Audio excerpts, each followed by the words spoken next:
Direct ऐसे ही question जो है वो आते हैं। ये लास्ट ईयर का सीईटी का पेपर जिसमें कुछ इसी टाइप का जो क्वेश्चन है वो पूछा गया था, ये था क्वेश्चन। अब देखो यहाँ पे दो सिमिलर वैल्यूज हमें जो है वो देखने को मिल रही है, -1 एंड +1। तो इस वीडियो में गाइस मैं आपको बताने वाला हूँ कि कैसे आप एमएसटी सीईटी एग्जामिनेशन में तुक्का मार के भी अपना जो स्कोर है वो इंक्रीज कर सकते हो। साथ ही में इस वीडियो में आपको कुछ इंपॉर्टेंट ट्रिक्स बताऊंगा जिनका यूज करके आपके राइट आंसर आने के जो चांसेस है वो और भी जो है वो बढ़ जाएंगे। साथ ही में ये जो ट्रिक्स है ये सच में काम आती है या फिर नहीं, तो इसके लिए मैंने लास्ट ईयर के जो सीईटी के क्वेश्चंस है वो भी इस वीडियो में डाले हैं, जिन्हें हम इन ट्रिक्स का यूज़ करके जो है वो सॉल्व करके देखेंगे एंड देखेंगे कि राइट आंसर आने के हमारे जो चांसेस है वो बढ़ते हैं या फिर नहीं। तो वीडियो पूरा एंड तक देखते रहना एंड अगर आप इस चैनल पर न्यू हो तो सब्सक्राइब जरूर से कर देना ताकि आपको ऐसी इन्फॉर्मेशन टाइम पे मिलती रहे। तो सबसे पहले मैं आपको कुछ इंपॉर्टेंट चीज़ें बताता हूँ जो कि सभी स्टूडेंट्स को पेपर के पहले जो है वो पता रहनी चाहिए। तो एमएसटी सीईटी के एग्जामिनेशन में कोई भी जो नेगेटिव मार्किंग है वो नहीं रहती है। तो अगर आपको कोई भी क्वेश्चन का आंसर नहीं आ रहा है तो बिंदास वहाँ पे आपको टिक जो है वो करना चाहिए। अगर आप क्वेश्चंस को छोड़ के आओगे तो वहाँ पे आपका 110% जो नुकसान है वो होगा। एंड बहुत सारे स्टूडेंट्स को ऐसा लगता है कि सपोज एक स्टूडेंट है जो 150 क्वेश्चन में सॉल्व कर रहा है एंड उसके बस 100 क्वेश्चन ही राइट आए, एंड एक दूसरा स्टूडेंट है जिसने बस 110 क्वेश्चन सॉल्व किए एंड उसके भी सिंपल 100 क्वेश्चन ही जो है वो राइट आए। तो क्या इस कंडीशन में स्टूडेंट्स को ज़्यादा मार्क्स मिलेंगे? तो ऐसा बिल्कुल भी जो है वो नहीं होता है। दोनों स्टूडेंट्स को जो है वो सेम ही मार्क्स जो है वो मिलेंगे। कोई भी यहाँ पे एक्यूरेसी लेवल पे एक्स्ट्रा मार्क्स जो है वो आपको नहीं मिलेंगे। तो इन सारे चक्कर में जो है वो मत पड़ना। अगर आपको कोई क्वेश्चन का आंसर नहीं आ रहा है तो वहाँ पे टिक करके जो है वो ज़रूर आना, उससे आपको एक्स्ट्रा मार्क्स मिलने के जो चांसेस है वो बढ़ जाएंगे। तो इसका ध्यान रखना। नेक्स्ट गाइज हमारा जो पेपर है वो 180 मिनट्स का रहता है। अगर आपका पीसीएम है तो 150 क्वेश्चन रहेंगे, अगर आपका पीसीबी ग्रुप है तो 200 क्वेश्चन आपको जो है वो सॉल्व करना पड़ेगा। एक चीज़ आपको पता रहना चाहिए वो है सेक्शन लॉक। सेक्शन लॉक में क्या होता है कि 90 मिनट्स जो स्टार्टिंग के 90 मिनट्स है उसमें आप बस फिजिक्स एंड केमिस्ट्री के ही क्वेश्चंस जो है वो सॉल्व कर पाओगे। उस टाइम आपको मैथमेटिक्स के जो क्वेश्चंस है वो नहीं दिखेंगे। तो अगर आपने मॉक टेस्ट वगैरह नहीं दी होगी तो आपको मतलब आप घबरा सकते हो कि यार मैथमेटिक्स के तो क्वेश्चन है ही नहीं। एंड कुछ कुछ मॉक टेस्ट में तीनों सेक्शन ओपन होती है, बट एक्चुअल एग्जामिनेशन जब आप दोगे तो वहाँ पे 90 मिनट्स में फर्स्ट 90 मिनट्स में बस फिजिक्स एंड केमिस्ट्री के ही क्वेश्चन आप जो है वो सॉल्व कर पाओगे। एंड ये 90 मिनट्स खत्म होने के बाद ही गाइज आपका जो मैथमेटिक्स का सेक्शन है वो ओपन होगा। तो 90 मिनट्स में आपको सारे क्वेश्चन सॉल्व करना है। वहाँ पे ऐसा नहीं कि कुछ मैं छोड़ देता हूँ एंड एकदम लास्ट में मैं सॉल्व करूँगा, तो ऐसा बिल्कुल नहीं होता है। फर्स्ट 90 मिनट्स में पूरा ये पेपर सॉल्व करना। जो नहीं आ रहा है वहाँ पे गेस करके टिक भी ज़रूर यहाँ पे ही कर देना, बिकॉज नेक्स्ट 90 मिनट्स में आप बस मैथ सॉल्व कर पाओगे या फिर बायो सॉल्व कर पाओगे।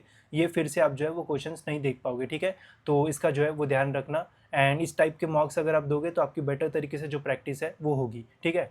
इसके अलावा गाइज और एक इंपॉर्टेंट चीज़ जिससे आपके और राइट आंसर्स आने के चांसेस बढ़ सकते हैं वो है guys make formula book, shortcut book या फिर डेफिनेशन बुक। बिकॉज इससे गाइज डायरेक्ट क्वेश्चन जो है वो सीईटी के पेपर में हमेशा जो है वो पूछे जाते हैं एंड इससे आपका टाइम भी बचेगा एंड आपके डायरेक्ट राइट आंसर्स जो है वो भी आएंगे। मैंने लास्ट ईयर का सीईटी का एक जो क्वेश्चन है वो भी यहाँ पे डाला है जो कि डायरेक्ट पूछा गया था। कैसा क्वेश्चन है? The materials having negative magnetic susceptibility are. तो इसमें अगर आपको डेफिनेशन पता होती या फिर ये कॉन्सेप्ट पता होता तो आप डायरेक्ट यहाँ पे जो आंसर है वो टिक कर देते। अब जिसको नहीं पता वो कहीं पे भी कुछ भी कर ले, वो राइट आंसर यहाँ पे जो है वो टिक नहीं कर पाता, ठीक है। तो अगर आपको बेसिक चीज़ें पता है तो डायरेक्ट आंसर्स आप जो है वो टिक कर पाओगे। तो इसलिए डेफिनेशन बुक, फार्मूला बुक या फिर शॉर्टकट बुक जो है वो बना के रखना, इससे आपको जो है वो फ़ायदा होगा। एंड इसका आंसर क्या है ये कमेंट सेक्शन में मुझे जो है वो ज़रूर बता देना, ठीक है। अब बढ़ते गए हमारी ट्रिक्स की ओर। तो सबसे पहले ट्रिक है गाइज हमारी एलिमिनेशन मेथड। एंड इस मेथड का अगर आप यूज़ करोगे तो मैं आपको बोल सकता हूँ कि पूरे पेपर में आपको 10-20 क्वेश्चन तो ऐसे मिल जाएंगे जहाँ पे बस सिंपल एलिमिनेशन मेथड का यूज़ करके आप क्वेश्चन का जो आंसर है वो निकाल पाओगे। अब इसका यूज़ कैसे करते हैं वो मैं आपको बताता हूँ कि सपोज़ एक क्वेश्चन है, उस क्वेश्चन में आपको दिख रहा है कि जो ऑप्शन नीचे दिए हुए हैं उनमें से ये डी वाला जो ऑप्शन है वो बिल्कुल भी इसके आंसर रहने के चांसेस ही जो है वो नहीं रहेंगे। एंड जो ए वाला ऑप्शन है इसके भी आंसर रहने के चांसेस नहीं रहेंगे। तो इस कंडीशन में गाइज आप इन दोनों ऑप्शन को जो है वो एलिमिनेट कर सकते हो एंड जो बचे हुए ऑप्शन है वहाँ से आप जो है वो गैस कर सकते हो। अब सपोज अगर आप इस मेथड का नहीं यूज़ नहीं करते एंड डायरेक्ट आप गैस करते तो आप रैंडमली 4 ऑप्शंस में से कोई भी एक ऑप्शन जो है वो टिक करते, इससे आपके राइट आंसर आने की जो प्रोबेबिलिटी है वो कम रहती। बट वही अगर आप क्वेश्चन को ऑप्शन को एलिमिनेट कर रहे हो एंड फिर उसके बाद टिक कर रहे हो तो यहाँ से गाइस आंसर राइट आने की जो प्रोबेबिलिटी है वो और जो है वो बढ़ जाएगी। इसका एग्जांपल मैं आपको जो है वो देता हूँ। जैसे लास्ट ईयर ये क्वेश्चन पूछा गया था फिजिक्स में एंड यहाँ पे हमें एक इक्वेशन जो है वो निकालना था, ठीक है। तो सपोज़ अगर आपको ये आंसर मतलब क्वेश्चन का आंसर थोड़ा बहुत भी आता, अगर आपको ये पता चल जाता कि क्यू डैश बी आंसर रहेगा या फिर क्यू डैश ए हमें आंसर में जो है वो देखने को मिलता, तो इस कंडीशन में सपोज़ आपको पता चल गया कि क्यू डैश बी ही जो है वो रहेगा, तो इस कंडीशन में आप इसको जो है वो एलिमिनेट कर पाते एंड इसको जो है वो एलिमिनेट कर पाते। इन दोनों में ही जो आंसर है वो छुपा है। अब इसमें से कौन सा रहेगा, बस दोनों में से हमें एक गेस करना है। तो इससे गाइस आपकी 50% से जो प्रोबेबिलिटी है वो बढ़ जाएगी एंड आपका राइट आंसर आने के चांसेस जो है वो बढ़ जाएंगे। अब इसमें से जो भी आंसर रहेगा वो आप जो है वो टिक कर सकते हो, तो फिर आप यहाँ पे गेस करोगे तो राइट आंसर आने की प्रोबेबिलिटी बढ़ जाएगी। ठीक है, इसका आंसर क्या रहेगा वो भी आप मुझे कमेंट सेक्शन में जो है वो बता सकते हो। अब बढ़ते गए हमारी नेक्स्ट ट्रिक की ओर, जो कि है गाइज एक्सट्रीम वैल्यू। ये तो गाइज 110% आप पेपर में जो है वो यूज़ कर पाओगे एंड सीईटी के पेपर में तो हमेशा ऐसे जो क्वेश्चन है वो आते हैं जहाँ पे आपको एक्सट्रीम वैल्यूज जो है वो दिखेगी। तो सपोज एक कोई क्वेश्चन है जहाँ पे आप ऑप्शन देखोगे तो एक ऑप्शन आपको ऐसा दिखेगा जो रिलेटेबल रहेगा ही नहीं, जो कि पास पास भी नहीं रहेगा। तो जैसे यहाँ पे ये ऑप्शन है, सपोज करते 4 ऑप्शन है 20, 10 एंड 30, तो ये काफ़ी आसपास वाले ऑप्शन है, बट ये 150 जो है वो ये काफ़ी दूर है, तो ये बहुत एक्सट्रीम है।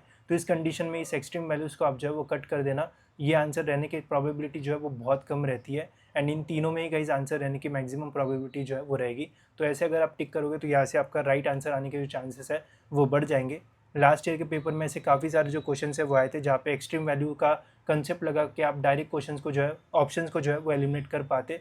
जैसे ये वाला एक क्वेश्चन था, काफ़ी सारी चीज़ें इसमें है। सपोज अगर आपको यहाँ पे कुछ भी नहीं आ रहा है तो आप देखो क्या यहाँ पे एक्सट्रीम वैल्यू तो नहीं है। अब सब देखो यहाँ पे डिवीजन फॉर्म में पाई को डिवाइड कर रहे हैं कुछ नंबर से, बट यहाँ पे आप देख सकते हो डायरेक्ट 4 पाए है, तो ये काफ़ी एक्सट्रीम है। तो इसे आप डायरेक्ट यहाँ पे जो है वो एलिमिनेट कर सकते हो एंड फिर अगर आप इनमें से गेस करोगे तो यहाँ पे आपके राइट आंसर आने के चांसेस बढ़ जाएंगे, बिकॉज बहुत सारे लोग यहाँ पे गलती से इसको भी जो है वो टिक कर लेते, बट यहाँ पे देख सकते हो सीधा सीधा एक्सट्रीम वैल्यू है तो इसका आंसर ये तो रहेगा ही नहीं, तो इन तीनों में ही आंसर रहेगा। तो यहाँ पे अगर आप टिक करोगे तो ज़्यादा राइट आंसर आने के चांसेस जो है वो बढ़ जाएंगे एंड देख सकते हो करेक्ट ऑप्शन भी यहाँ पे जो है ये वाला है। तो इन तीनों में से अगर आप कोई टिक करते हो तो इसके आंसर राइट आने के चांसेस और भी बढ़ जाते हैं एज़ कम्पेयर टू अगर आप 4 ऑप्शन में से गेस करते तो इसका भी यूज़ कर सकते हो एंड ये 100% आपको पेपर में जो है वो देखने को मिल जाएगा। नेक्स्ट है गाइज, ये तो ऑलमोस्ट सभी पेपर में आपको जो है वो मिलेगा, all of the above and none of the above. Suppose अगर आपके पेपर में 4 ऑप्शन है जिसमें 4th ऑप्शन दिख रहा है आपका ऑल ऑफ द अबो, तो all of the above right रहने के मैक्सिमम जो चांसेस है वो रहते हैं।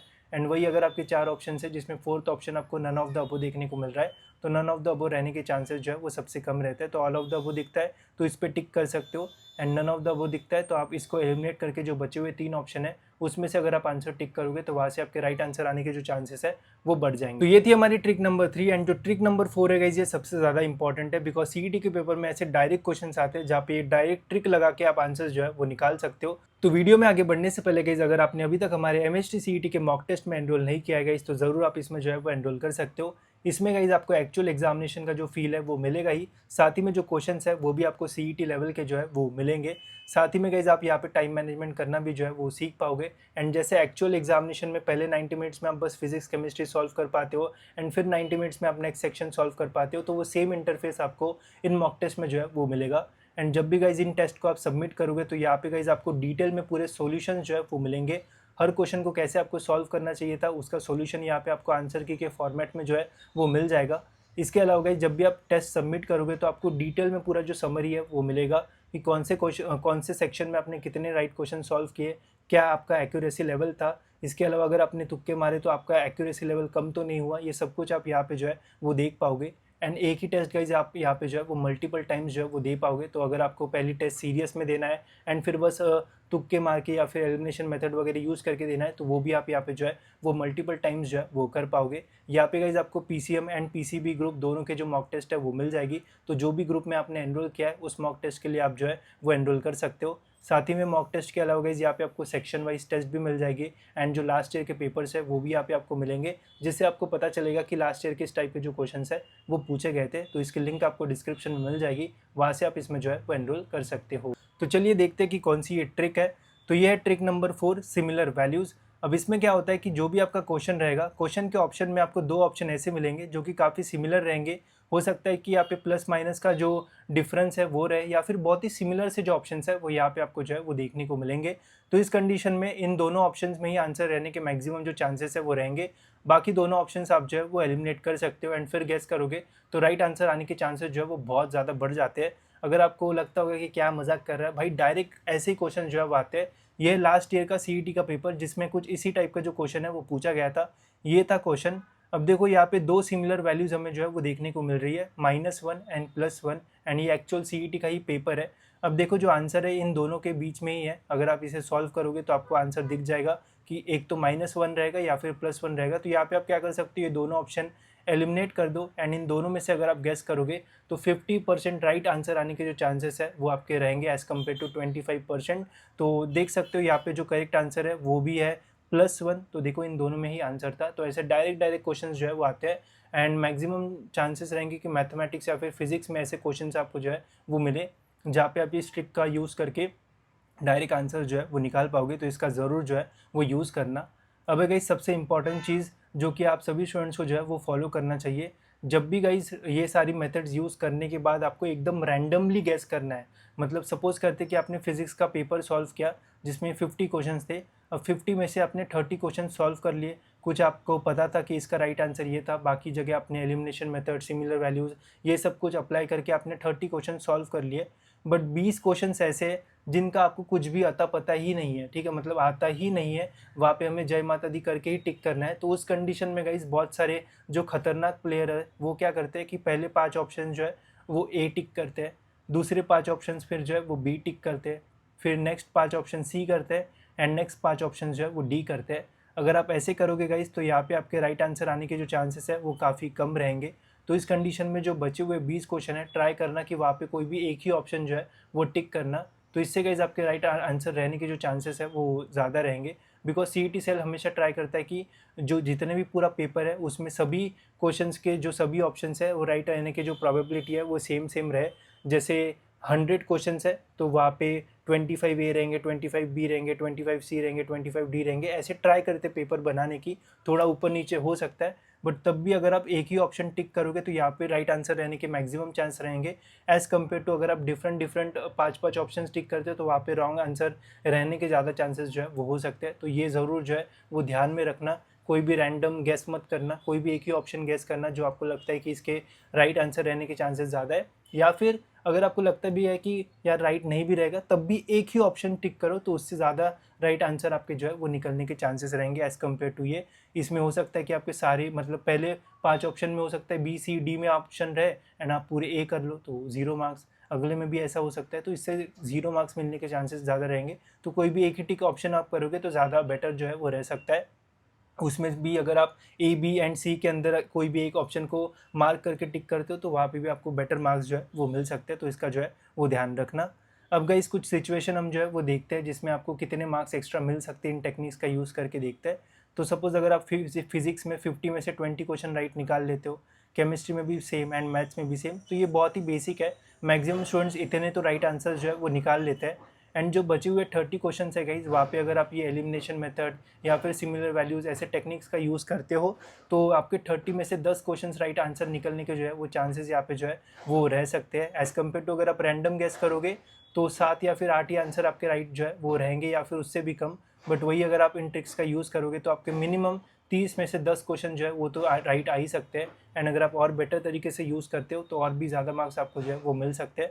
तो इससे गाइस आराम से आपका 120 या फिर उसके ऊपर जो स्कोर है वो बन सकता है। एंड अगर हम सेफ स्कोर की बात करें तो अगर आपको टॉपर के इसमें आना है तो 150 या फिर 160 मार्क्स आपके जो है वो रहना चाहिए। बट अगर आपको एक गुड या फिर एवरेज कॉलेज भी चाहिए तो 120 से 140 के बीच में अगर आपको मार्क्स मिलते हैं तब भी आपको एक अच्छा कॉलेज जो है वो मिल सकता है। तो ज़रूर आप इन ट्रिक्स का यूज़ कर सकते हो। एंड ऐसे बहुत सारे सीईटी के पेपर में डायरेक्ट क्वेश्चंस आते हैं जहाँ पे इन ट्रिक्स का अगर आप यूज़ करोगे तो आपके राइट आंसर जो है वो ज़्यादा आएंगे एंड ज़्यादा मार्क्स भी आपको जो है वो मिल सकते हैं। ठीक है, तो होप सो गाइस ये ट्रिक्स आपको जो है वो समझ में आ गई होगी। कोई क्वेश्चन होगा तो आप मुझे कमेंट्स में पूछ सकते हो। बाकी हमारे मॉक्स का भी आप यूज़ कर सकते हो, वहाँ पे भी आप प्रैक्टिस कर सकते हो एंड इन तुक्के मारने का भी आप देख सकते हो। बिकॉज वहाँ पे आप एक ही टेस्ट मल्टीपल टाइम्स जो है वो दे पाओगे। तो पहली टेस्ट आप जो है वो अच्छे से सीरियसली देना एंड वही सेम टेस्ट आप वहाँ पे जो है वो तुक्के मार के भी दे ही सकते हो, एलिमिनेशन मेथड लगा के दे सकते हो। तो उससे आपको समझ में आएगा कि क्या सच में ये ट्रिक्स जो है वो यूज़फुल है एंड क्या हमें इन्हें पेपर में जो है वो यूज़ करना चाहिए या फिर नहीं। एंड ज़रूर गाइस ये आपको काम में आएगी एंड इससे गाइस आप अपना जो स्कोर है वो भी जो है वो इम्प्रूव कर पाओगे। साथ ही में आपको मॉक देना ही चाहिए बिकॉज उससे आपको एक्चुअल एग्जामिनेशन का फील आएगा। साथ ही में उससे आप टाइम मैनेजमेंट करना भी जो है वो सीख सकते हो। एंड हमारी जो मॉक्स है उसका भी आप यूज़ कर सकते हो, उसकी लिंक आपको डिस्क्रिप्शन मिल जाएगी, वहाँ से आप उसमें जो है वो एनरोल कर सकते हो।